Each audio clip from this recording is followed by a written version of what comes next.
नमस्कार साथियों, आप सभी का अल्फा डिफेंस एकेडमी के ऑनलाइन डिजिटल प्लेटफॉर्म पर स्वागत एवं हार्दिक अभिनंदन। सामान्य विज्ञान की आज की क्लास में हम न्यूटन के गति के नियम के बारे में डिस्कस करेंगे। तो चलिए देखते हैं न्यूटन की गति के नियम।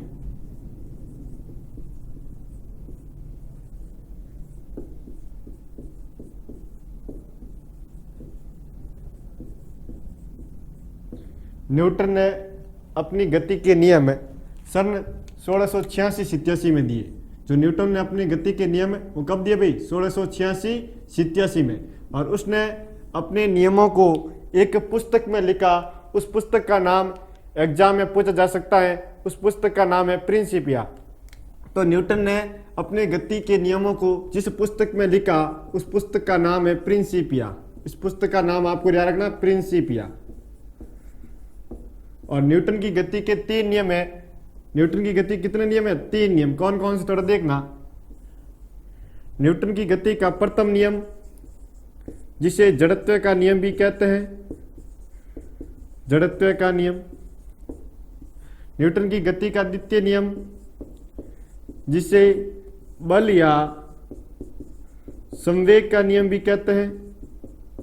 और न्यूटन की गति का तृतीय नियम, जिसे क्रिया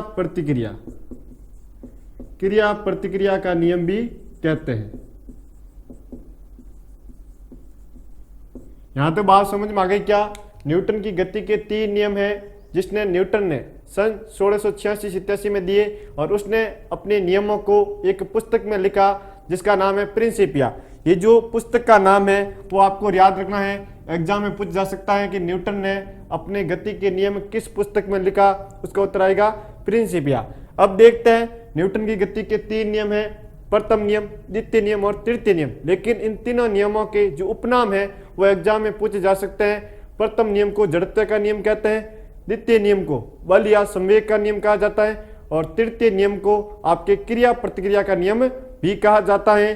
तो इन नियमों के जो उपनाम है वो आपको याद रखने हैं। ये एग्जाम में पूछा जा सकता है। यहाँ तक बात समझ में आ गई क्या? एक बार इसको नोट कर लो, फिर हम आगे न्यूटन की गति का प्रथम नियम वो पढ़ते हैं। चलिए फटाफट इसका स्क्रीनशॉट ले लो और उसके बाद हम आगे बढ़ते हैं।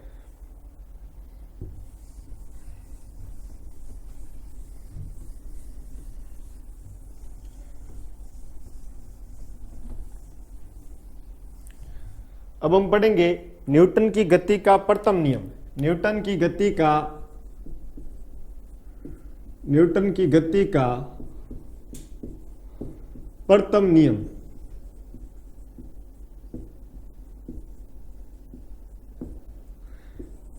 जिसे हम जड़त्व का नियम भी कहते हैं। ये नियम क्या क्या थोड़ा समझना। यदि कोई भी वस्तु स्थिर अवस्था में है, स्थिर अवस्था का मतलब वो रुकी हुई है, वो विराम अवस्था में, तो वो स्थिर ही रहेगी। और यदि कोई वस्तु गतिशील है, अर्थात पहले से गति करी है, तो वो गतिशील ही रहेगी जब तक हम उस पर कोई बाहरी बल ना लगा दे। जैसे ऐसे समझ लो, ये डस्टर अभी पड़ा है तो ये डस्टर है स्थिर अवस्था में, और जब तक स्थिर अवस्था में रहेगा जब तक हम इस पर कोई बाहरी बल ना लगाएंगे। जब हम इस पर बाहरी बल लगाएंगे तो इसकी अवस्था में परिवर्तन हो जाएगा, ये स्थिर अवस्था से गतिशील अवस्था में चला जाएगा।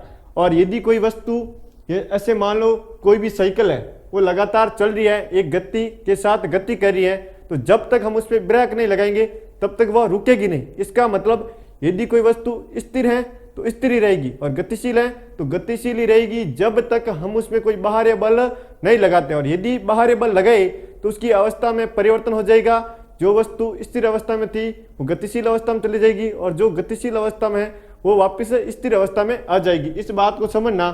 तो न्यूटन की गति का प्रथम नियम क्या कहता है कि यदि कोई वस्तु स्थिर है, यदि कोई वस्तु स्थिर है तो स्थिर ही रहेगी, स्थिर ही रहेगी। और यदि कोई वस्तु गतिशील है, यदि कोई वस्तु गतिशील है तो गतिशील ही रहेगी जब तक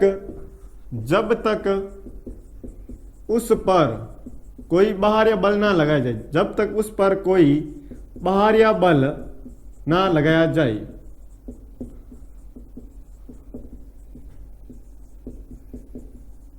ये बात आपको समझ में आ जानी चाहिए कि कोई भी ऑब्जेक्ट है, कोई भी वस्तु है, वो रुकी हुई है, वो विरामावस्था में है या स्थिर अवस्था में है तो वो स्थिर ही रहेगी। और यदि कोई वस्तु पहले से गति करिए तो वो गतिशील ही रहेगी जब तक हम उस पर कोई बाहरी बल नहीं लगाए। और यदि बाहरी बल लगाते हैं तो उसकी अवस्था परिवर्तित हो जाएगी। जो वस्तु स्थिर अवस्था में थी वो गतिशील अवस्था में चली जाएगी और जो वस्तु गतिशील अवस्था में है वो पुनः स्थिर अवस्था में आ जाएगी। अब थोड़ा समझना, ये आपके न्यूटन की गति का प्रथम नियम है। नियम आपको समझ में आ जाना चाहिए। यदि कोई वस्तु स्थिर है तो स्थिर ही रहेगी और गतिशील है तो गतिशील ही रहेगी जब तक हम उस पर कोई बाहरी बल नहीं लगाते। अगर हम इसका उल्टा सोचे कि हम बाहरी बल लगा दे तो क्या होगा, अवस्था परिवर्तित हो जाएगी। और कोई भी हम बाहरी बल लगाए और अवस्था परिवर्तित होती है तो उसे हम क्या कहते हैं, बल कहते हैं। अर्थात हम कह सकते हैं कि न्यूटन की गति के प्रथम नियम से बल की परिभाषा प्राप्त होती है। ये बहुत ही महत्वपूर्ण क्वेश्चन है। न्यूटन की गति के प्रथम नियम से किसकी परिभाषा प्राप्त होती है भाई, बल की परिभाषा। क्योंकि जो नियम है उसका अगर हम उल्टा सोचे तो बल की परिभाषा प्राप्त होती है। बल की परिभाषा क्या है, बल वह भौतिक कारक है जो वस्तु की अवस्था परिवर्तित कर दे या उसमें त्वरण या मंदन उत्पन्न कर दे। अर्थात हम कह रहे हैं कि यदि हम बाहरी बल लगा दे तो उस वस्तु की अवस्था परिवर्तित हो जाएगी। यदि वस्तु विराम अवस्था में है तो गतिशील अवस्था में चली जाएगी और गतिशील अवस्था में तो विराम अवस्था में आ जाएगी। और अवस्था परिवर्तन करना ही क्या कहलाता है, बल कहलाता है। अतः हम कह सकते हैं कि न्यूटन की गति के प्रथम नियम से बल की परिभाषा प्राप्त होती है।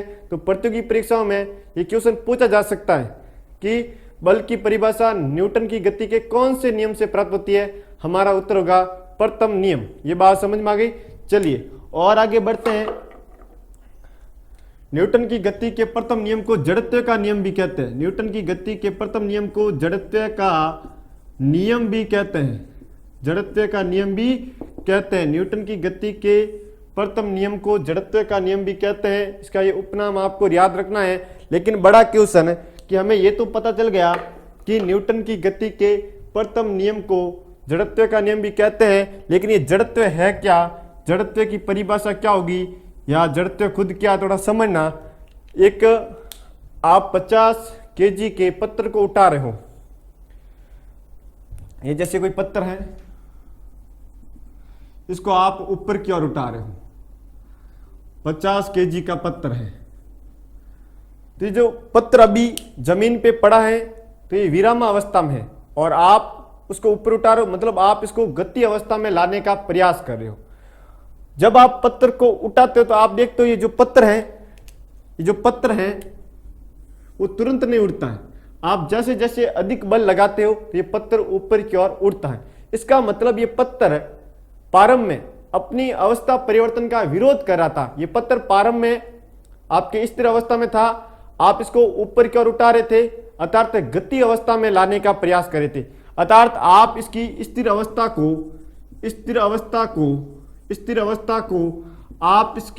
को गति अवस्था में लाने का प्रयास कर रहे थे, लेकिन इस पत्थर ने कुछ समय अपनी अवस्था परिवर्तन का विरोध किया। और ये जो अवस्था परिवर्तन का विरोध है इसे हम क्या कहते हैं, जड़त्व कहते हैं।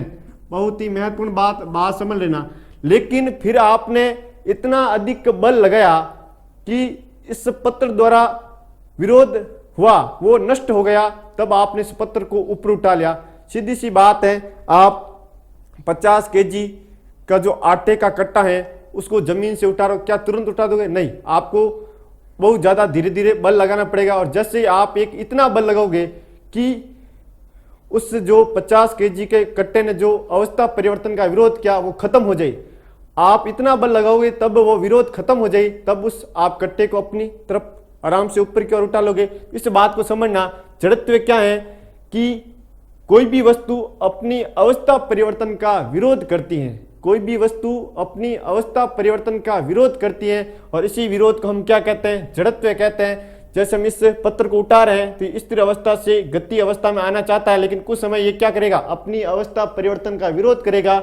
इस विरोध को हम क्या कहते हैं, जड़त्व कहते हैं। तब आपको बात समझ में आ गई होगी जड़त्व क्या है। जड़त्व क्या है? जड़त्व है कोई भी वस्तु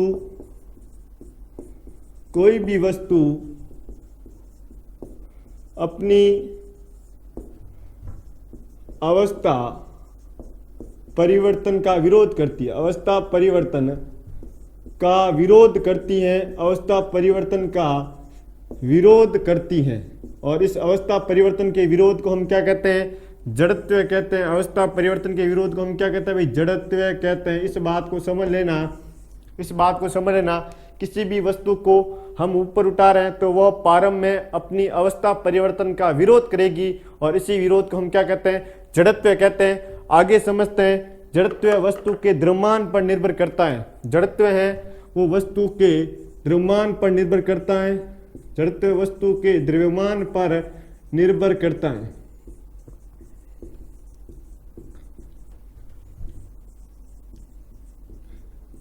जड़त्व है वस्तु के द्रव्यमान पर निर्भर करता है। कैसे? थोड़ा समझना कि आप 2 कट्टे उठा रहे हो, 2 पत्र उठा रहे हो, एक तो 50 केजी का,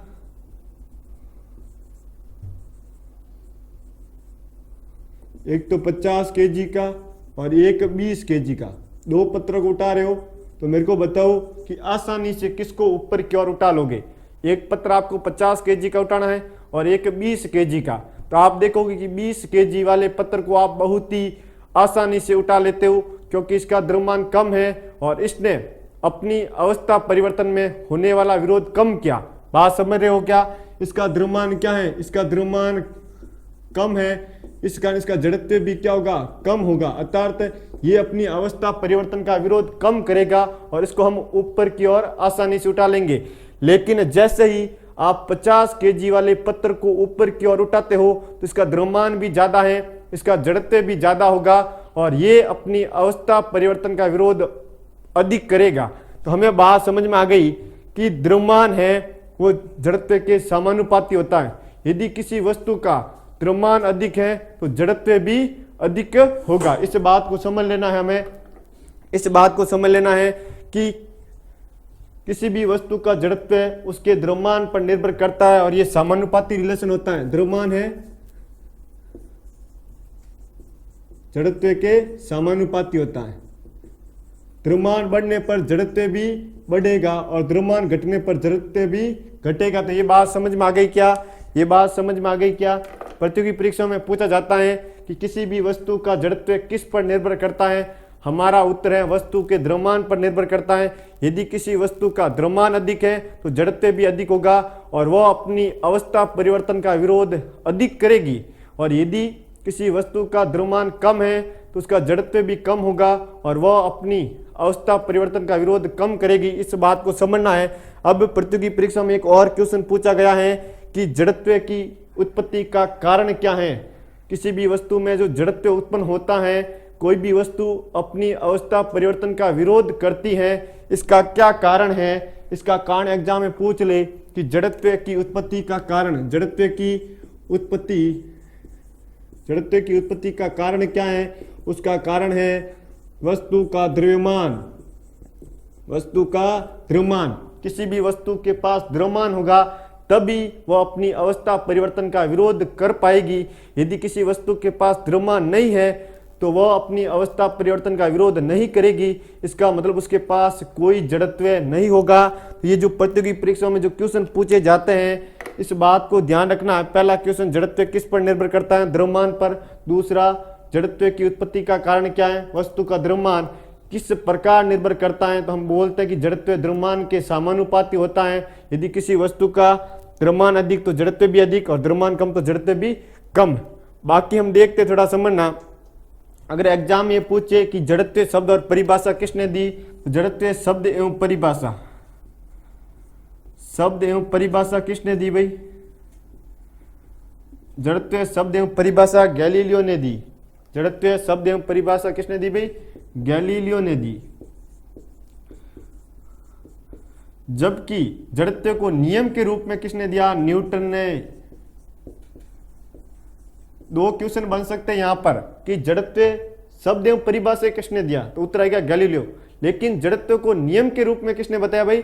न्यूटन ने बताया। तो ये चीज एक बार नोट करो। उसके बाद हम देखते हैं कि न्यूटन की गति के प्रथम नियम, जिससे हम जड़त्व का नियम भी कहते हैं, इसके दैनिक जीवन में ऐसे कौन से उदाहरण बनते हैं जो इस पर निर्भर हैं। एक बार इसको नोट करो, उसके बाद हम आगे बढ़ते हैं।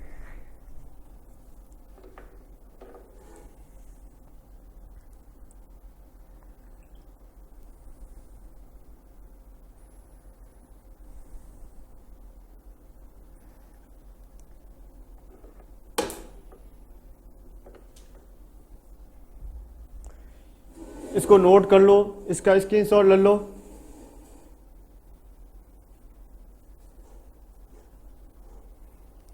चलिए नोट कर लिया, मैं इसको रब कर रहा हूं और आगे हम पढ़ रहे हैं दैनिक जीवन में जड़त्व पर आधारित उदाहरण।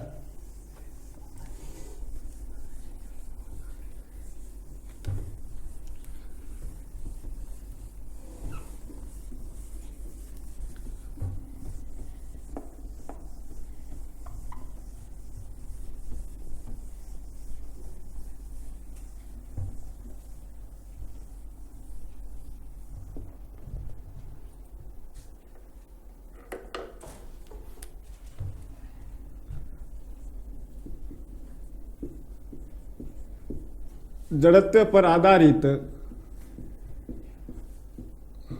दैनिक जीवन में उदाहरण। दैनिक जीवन में उदाहरण, ऐसे कौन सी दैनिक जीवन की घटनाएं हैं जो जड़त्व पर आधारित है। इसको समझने के लिए हम जो जड़त्व का नियम है उसको दो भागों में डिवाइड कर रहे हैं। हम इस जड़त्व के नियम को दो भागों में डिवाइड कर रहे हैं। पहला है स्थिर अवस्था का जड़त्व का नियम। स्थिर अवस्था का जड़त्व का नियम, जड़त्व का नियम। और दूसरा है गति अवस्था, गति अवस्था का जड़त्व का नियम। बात यहां तक समझ में आ गई क्या? हम जड़त्व के नियम के जो दैनिक जीवन में जो घटनाएं होती हैं उनको समझने के लिए इस नियम को दो भागों में डिवाइड कर रहे हैं। एक तो स्थिर अवस्था के जड़त्व का नियम और दूसरा गति अवस्था के जड़त्व का नियम। इसका मतलब न्यूटन की गति का जो प्रथम नियम है, जिसे हम जड़त्व का नियम भी कहते हैं, उस नियम को हमें दो भागों में डिवाइड करना है। पहला कैसे डिवाइड करेंगे? यदि कोई वस्तु स्थिर है, यदि कोई वस्तु स्थिर है तो स्थिर ही रहेगी, स्थिर ही रहेगी जब तक उस पर कोई बाहरी बल ना लगाया जाए, और दूसरा इसी के आगे वाला पार्ट कि यदि कोई वस्तु गतिशील है, यदि कोई वस्तु गतिशील है तो गतिशील ही रहेगी, तो गतिशील ही रहेगी जब तक उस पर कोई बाहरी बल ना लगाया जाए, जब तक उस पर कोई बाहरी बल ना लगाया जाए, कोई बाहरी बल ना लगाया जाए। बात समझ में आ रही क्या? ये जो न्यूटन की गति का जो प्रथम नियम, जिसे हम जड़त्व का नियम, इसके जो दैनिक जीवन में जो घटनाएं होती है उनको पढ़ने के लिए हम इस नियम को दो भागों में डिवाइड करें ताकि इनके जो दैनिक जीवन की घटनाएं उनको अच्छी तरह समझ सके।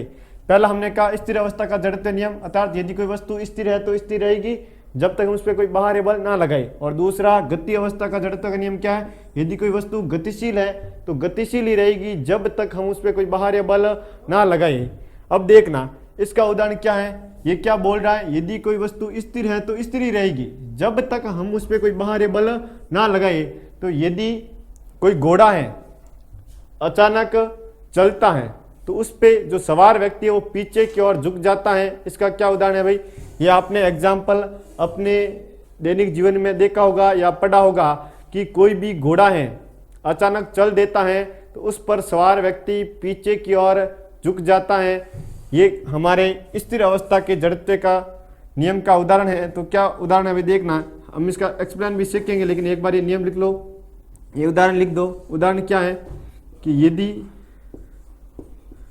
कोई घोड़ा अचानक चलना प्रारंभ कर दे, अचानक चलना प्रारंभ कर दे, अचानक चलना प्रारंभ कर दे, तो उस पर सवार व्यक्ति पीछे की ओर झुक जाता है, पीछे की ओर झुक जाता है। ये नियम, ये उदाहरण आपने देखा होगा कि कोई भी घोड़ा है, पहले खड़ा है और उस पर सवार व्यक्ति उस पर बैठा है और वह अचानक जब घोड़ा चलना प्रारंभ कर देता है तो उस पर सवार व्यक्ति पीछे की ओर झुक जाता है। ऐसा क्यों, थोड़ा समझना। ये जैसे घोड़ा है, ऐसे हम घोड़ा बना रहे हैं, घोड़े पर व्यक्ति बैठा है, जब ये व्यक्ति घोड़े पर बैठा है, जब घोड़ा खड़ा था तो व्यक्ति और घोड़ा दोनों विराम अवस्था में थे, दोनों स्थिर अवस्था में थे। लेकिन जब घोड़े ने अचानक चलना प्रारंभ किया, जब घोड़े ने अचानक चलना प्रारंभ किया, अर्थात घोड़ा है वो स्थिर अवस्था से गतिशील अवस्था में जा रहा है, अवस्था परिवर्तन हो रहा। तो जब घोड़े ने अचानक चलना प्रारंभ किया तो व्यक्ति के शरीर का जो हिस्सा घोड़े के संपर्क में था, बॉडी का जो नीचे वाला पार्ट है वो घोड़े के संपर्क में था। इस कारण बॉडी के नीचे वाला पार्ट तो अवस्था परिवर्तित कर गया, वो आपके स्थिर अवस्था से गतिशील अवस्था में चला गया। लेकिन जो ऊपर बॉडी का ऊपरी हिस्सा है, बॉडी का ऊपर वाला पार्ट है, वो स्थिर है तो स्थिर रहेगा, क्योंकि उस पर कोई बाहरी बल नहीं लग रहा है। इस बात को समझना, बाहरी बल किस पे लग रहा है? व्यक्ति के शरीर का जो निचला हिस्सा है, जो घोड़े के साथ संपर्क में है, उस पर बाहरी बल लगेगा और वो स्थिर अवस्था से गतिशील अवस्था में चला जाएगा। लेकिन व्यक्ति का शरीर का जो ऊपरी हिस्सा है उस पर कोई बाहरी बल नहीं लग रहा है, और नियम क्या कहता है? कोई बाहरी बल नहीं लगेगा तो स्थिर है तो स्थिर रहेगा। इस कारण बॉडी का ऊपर वाला पार्ट है वो स्थिर है तो स्थिर रहेगा, तो वो पीछे की ओर रह जाएगा और जो उसके नीचे वाला पार्ट और घोड़ा आगे की ओर चला जाएगा। इस कारण हमें ऐसा लगेगा कि व्यक्ति पीछे की ओर झुक जाएगा। ये बात समझ में आ गई क्या? यदि कोई भी घोड़ा अचानक चलना प्रारंभ कर दे तो उस पर सवार व्यक्ति पीछे की ओर झुक जाता है। इसका एक किस नियम का उदाहरण है? तो न्यूटन की गति के प्रथम नियम का उदाहरण है या जड़त्व के नियम का उदाहरण है। इसी प्रकार ये सेम की सेम घटना कहां पे होती है? सिटी बस में होती है। यदि कोई भी सिटी बस या ट्रेन अचानक चलना प्रारंभ कर दे, बस या ट्रेन अचानक चलना प्रारंभ कर दे, अचानक चलना प्रारंभ कर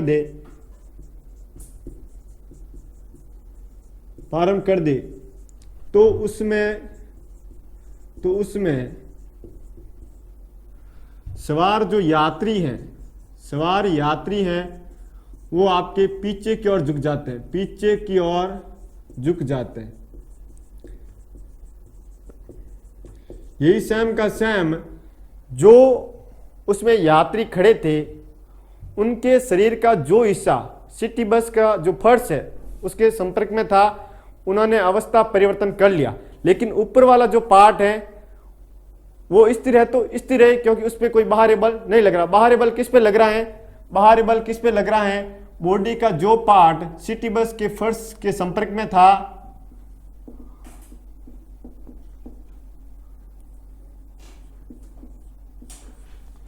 बॉडी का जो हिस्सा सिटी बस के फर्श के संपर्क में था उस पर बाहरी बल लगा और उसमें अवस्था परिवर्तन हो गया। वो पार्ट है वो आपके स्थिर अवस्था से गतिशील अवस्था में चला गया। लेकिन जो बॉडी का ऊपरी पार्ट है इस पे कोई बाहरी बल नहीं लगा, तो वो स्थिर है तो स्थिर ही रहेगा, वो स्थिर है तो स्थिर ही रहेगा, उसमें कोई परिवर्तन नहीं होगा। इस कारण जो उसमें सवार यात्री हैं वो पीछे की ओर झुक जाएंगे। ये बात समझ में आ गई? चलिए एक और एग्जाम्पल है इसका। अगला एग्जाम्पल देखते हैं। किसी कंबल या गर्द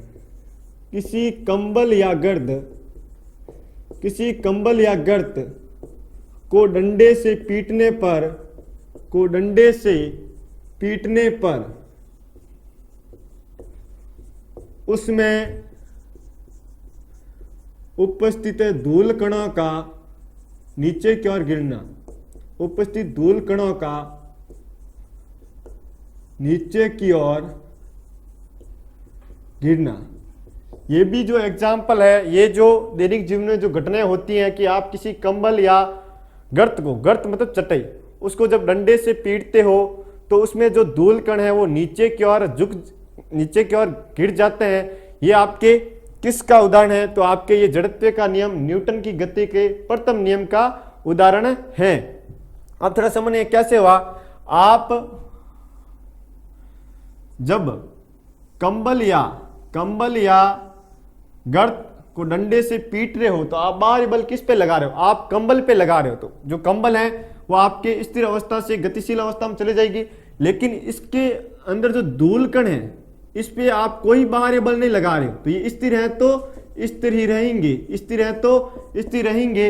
ये जैसे कंबल है, कंबल आगे चली गई और यहाँ पर जो धूल कण है वो स्थिर है। अब धूल कण धीरे धीरे कहाँ आएंगे? नीचे आएंगे। तो कंबल या गर्त को डंडे से पीटने पर धूल कणों का नीचे की ओर गिरना आपके जड़त्व के नियम का उदाहरण है। और जड़त्व का नियम पूछे तो कौन सा? स्थिर अवस्था के जड़त्व का नियम है, क्योंकि यहाँ पर जो धूल कण है वो स्थिर है तो स्थिर ही रहेंगे, क्योंकि हम उस पर कोई बाहरी बल नहीं लगा रहे हैं। हम बाहरी बल किस पे लगा रहे हैं?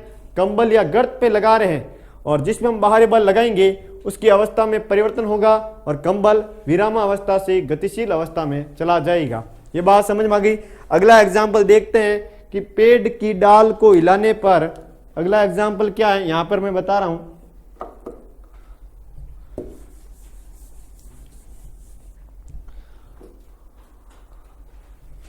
अगला एग्जाम्पल, पेड़ की डाल को हिलाने पर फलों का नीचे गिरना। पेड़ की डाल को हिलाने पर,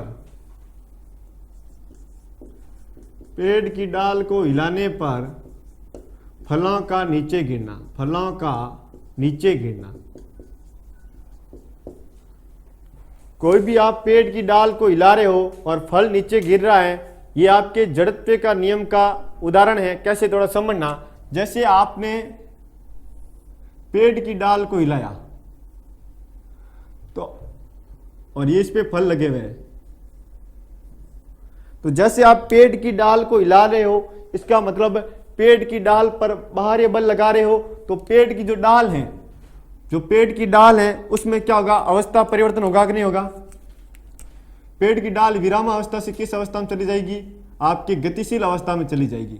लेकिन आप जो पेड़ की डाल के साथ जो फल लगे हुए हैं इस पे कोई बाहरी बल नहीं लगा रहे हो, इस कारण ये जो फल है वो स्थिर है तो स्थिर ही रहेंगे। ये फल क्या है? स्थिर है तो स्थिर रहेंगे।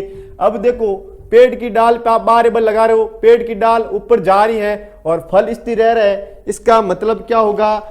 जो पेड़ की डाल और फलों के बीच जो कनेक्शन है वो क्या होगा? टूटेगा और फल कहाँ गिरेंगे? नीचे की ओर गिरेंगे। इस बात को समझ लेना।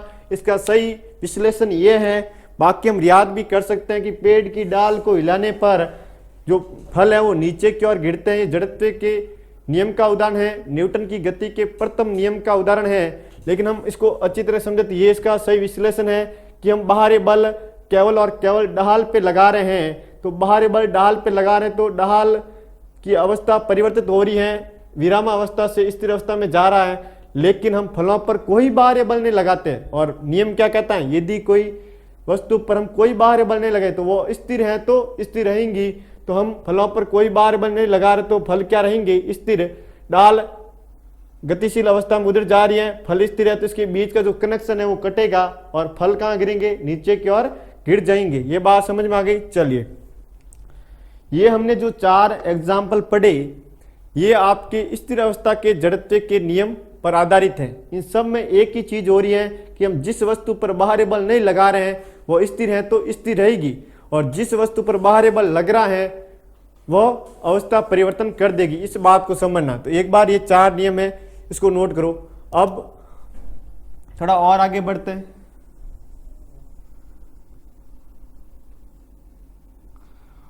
और हम पढ़ते हैं गति अवस्था का जड़त्व का नियम। ये नियम क्या कहता है? यदि कोई वस्तु गतिशील है तो गतिशील ही रहेगी जब तक हम उस पर कोई बाहरी बल ना लगाए। यदि कोई वस्तु पहले से गति कर रही है तो वह गति करती रहेगी जब तक हम उस पर कोई बाहरी बल ना लगाए। तो इसका पहला एग्जाम्पल पढ़ते हैं, किसी बस या ट्रेन के अचानक ब्रेक लगाने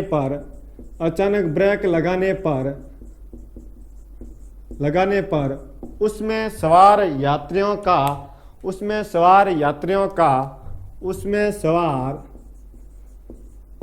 का आगे की ओर झुकना, उसमें सवार यात्रियों का आगे की ओर झुकना।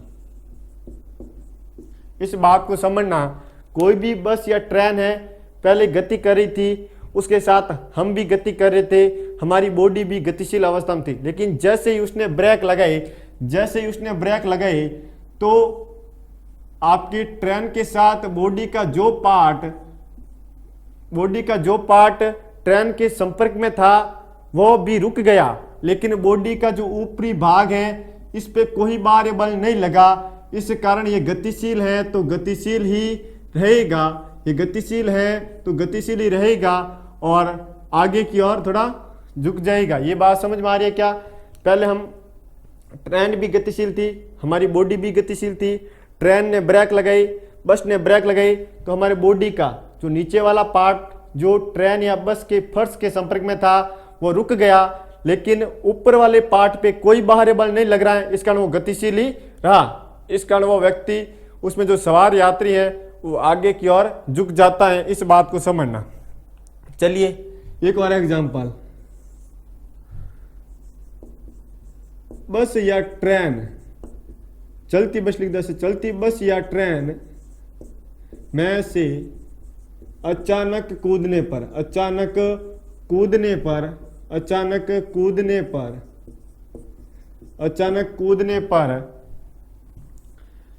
सवार यात्री का मुंह के बल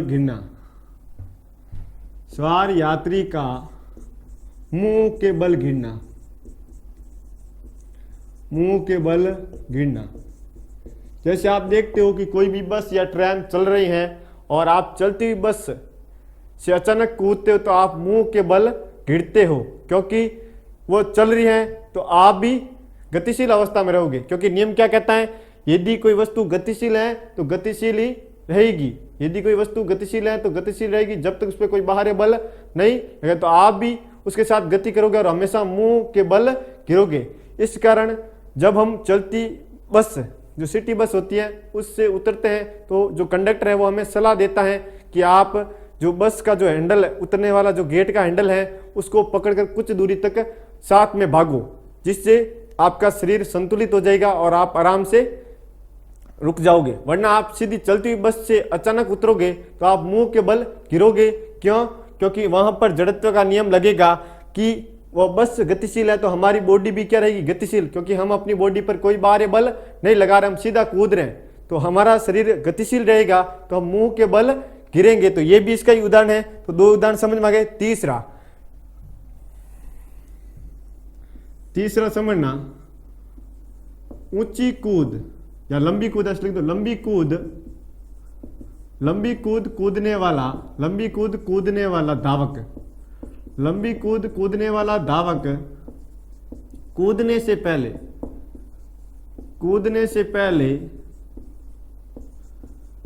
कुछ दूरी दौड़ कर आता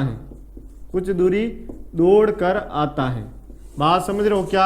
आप देखना, जो भी धावक लंबी कूद रहे हैं वो कूदने से पहले, लंबी कूद को कूदने से पहले कुछ दूरी से दौड़ के आते हैं। ऐसा क्यों? क्योंकि जब वो दौड़ेंगे तो उनका शरीर गतिशील अवस्था में आ जाएगा। और नियम क्या कह रहा है, यदि कोई वस्तु गतिशील है तो गतिशील ही रहेगी जब तक हम उस पर कोई बाहरी बल नहीं लगाएंगे। तो हम अपनी बॉडी पर कोई बाहरी बल नहीं लगाएंगे, इस कारण वो उसका शरीर गतिशील ही रहेगा और वो कुछ दूरी अधिक कूद पाएगा। बात समझ रहे हो क्या? हम सीधा ऐसे कूदे तो थोड़ा कम कूदेंगे, लेकिन जैसे ही पीछे से दौड़ के आएंगे तो हमारा शरीर गतिशील अवस्था में आ जाएगा और वो गति आगे बरकरार रहेगी, जिससे हम थोड़ा और कूद सकेंगे। इसका यही कारण है कि लंबी कूदने वाला जो धावक है वो कूदने से पहले कुछ दूरी दौड़ के आता है। ये न्यूटन की गति के कौन से नियम का उदाहरण है भाई? न्यूटन की गति के प्रथम नियम का उदाहरण है, जिसे हम जड़त्व का नियम भी कहते हैं। ये बात समझ में आ गई क्या? तो हमने आज की क्लास में जो ये जड़त्व पर आधारित दैनिक जीवन में जो उदाहरण है वो 7 है।